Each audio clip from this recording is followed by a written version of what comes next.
Alright, what is up YouTube? So today, I want to talk to you guys about macros. Just kidding. This is my anatomy lab. Alright, so you got three main macros. You got your carbs, fats, proteins. Carbs and proteins both have 4 calories per gram. Fats have 9. So, total daily calories are the first thing we want to figure out. So for this video, I'm going to use a 200-pound male as an example. So first, multiply your body weight by 13 to 14. So for this guy, 200 times 13 equals 2,600 calories. So from there, how do I figure out my macros? Like this. So protein, you get 1 gram per pound of body weight. So again, for this guy, 200-pound male, 200 grams. Fats, multiply your body weight by 0.3 to 0.4. That kind of depends on the foods you enjoy. If you enjoy foods that tend to have a bit more fat, like some cheeses, dairy, nuts, stuff like that, you can go to 0.4. If you're more of a carb guy, go to 0.3. So for this guy, I just did 0.3. So 200 times 0.3 is 60. So it gives you 60 grams of fat. Carbs, first, hold on. So we got to figure out how many calories he has left. So right here, 200 grams of protein times 4, because remember there are 4 calories per gram of protein, gives you 800 calories from protein. Got to do it for fat. So right there, that gives us 540 calories from fat. And then you add those two numbers, that's 1,340 calories. And remember in the beginning, we multiplied his body weight by 13. So that the 2,600 is how many calories he gets per day.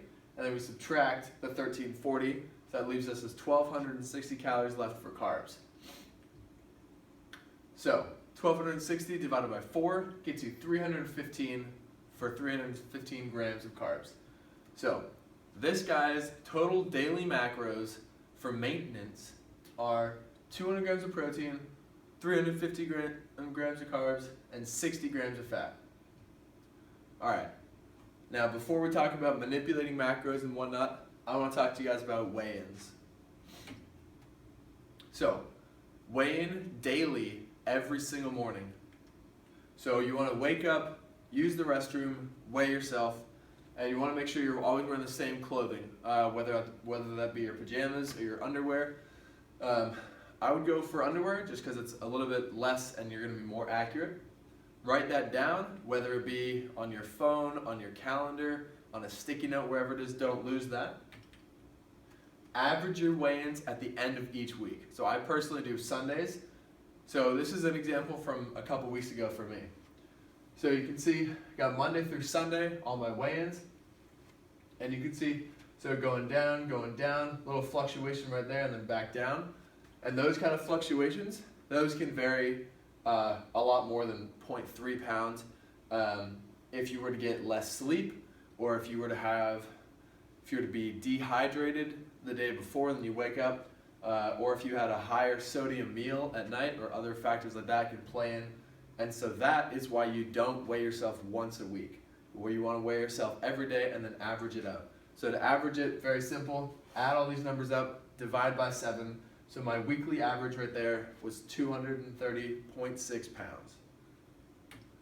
Now, using that information, let's talk about how you manipulate your macros. So you figure out your weekly calories, which is pretty easy. So for this guy again, he gets 2,600 calories a day.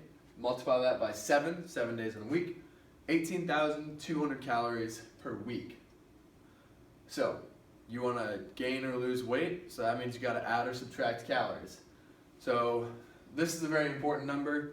3,500 calories is roughly 1 pound. So to lose 1 pound of body fat per week, you subtract 500 calories per day. To lose 1.5 pounds a week, you subtract 750 calories per day, etc. Because right here, your weekly caloric deficit is 3,500 calories, because again, 500 calories a day times 7 gets you 3,500. 3,500 is roughly a pound. Same down here, that's roughly 1.5 pounds when you multiply it out, because you got a caloric deficit of 5,250. Now next up, where do you subtract your calories from? Carbs or fats? Usually people go carbs first. You never want to subtract it from protein except when weight loss is achieved. So again, in the beginning, I was talking about you want to do 1 gram per pound of body weight. So if this guy's 200 pounds and he's lost 10 pounds, he doesn't still need 200 grams of protein. So that right there is when he can take away 10 grams of protein instead of carbs or fats. So that is really the only time you ever want to subtract it from protein. Protein is the #1 most important macro. You always want to hit protein. Alright, so what do you do if your weight isn't going where you want it to go? You got to manipulate your macros more. So let's just say this guy's goal is to lose 1 pound a week. Over the past week or so, over the past 2 weeks, from the weekly weights, remember how we averaged them out? Take 2 of those, check the differences. Let's say he's only lost half a pound. Okay?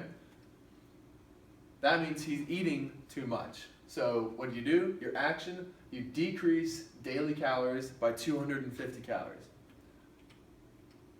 Alright, how about gaining weight? Gaining weight is going to be a much slower process because if you gain weight too quickly, it's going to be fat, not muscle. So these are just ballpark numbers. They can be different for everybody depending on genetics and all this kind of stuff. But this is typically the correct numbers for just the average Joe in terms of years of lifting experience. So 0 to 6 months of lifting, you could probably gain 2 to 3, maybe even 4 pounds of muscle per month. The 2 to 3 pounds is kind of pushing it, so I would aim more so for 2 pounds. 6 months to 2 years of lifting, maybe a pound of muscle a year, and then after that, 0.5 per month if you're lucky. Once you get really up there, honestly, it's maybe a pound a year. So it gets harder and harder to gain weight or to gain muscle the more muscle you have.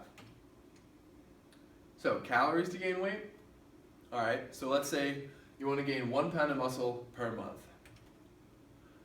So every month, 4 weeks, 0.25 pounds